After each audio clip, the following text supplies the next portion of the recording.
ជំរាបសួរពុកម៉ែបងប្អូនទស្សនិកជនទាំងអស់គ្នាវិលមកកាន់វីដេអូថ្មីរបស់ខ្ញុំបាទរាំងសៃវីដេអូថ្ងៃនេះគឺខ្ញុំនឹងបង្វែរអារម្មណ៍ពុកម៉ែបងប្អូនទស្សនិកជនទាំងអស់គ្នា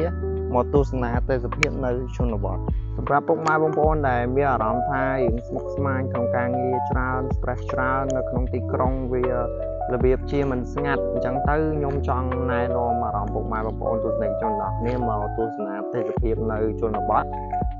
ដោយសារតែនៅជនបទគឺខ្យល់ធម្មជាតិច្រើនប្រភេទដូចជាវាមានដើមឈើធម្មជាតិជាច្រើនទៀត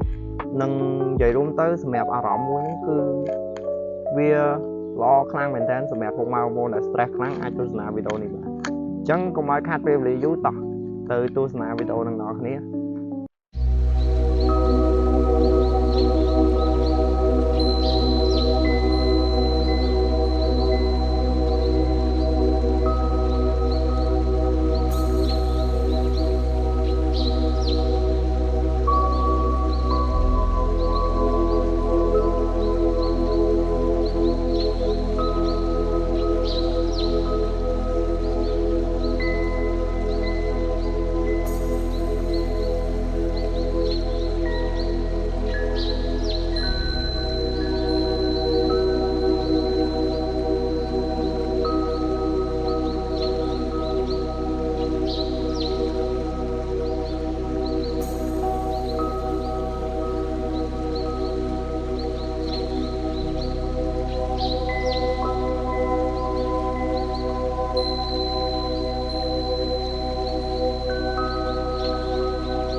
អូខេពុកម៉ែបងប្អូនទស្សនិកជនទាំងអស់គ្នាចង់បានទស្សនាហើយមានអារម្មណ៍អ្វីដែរ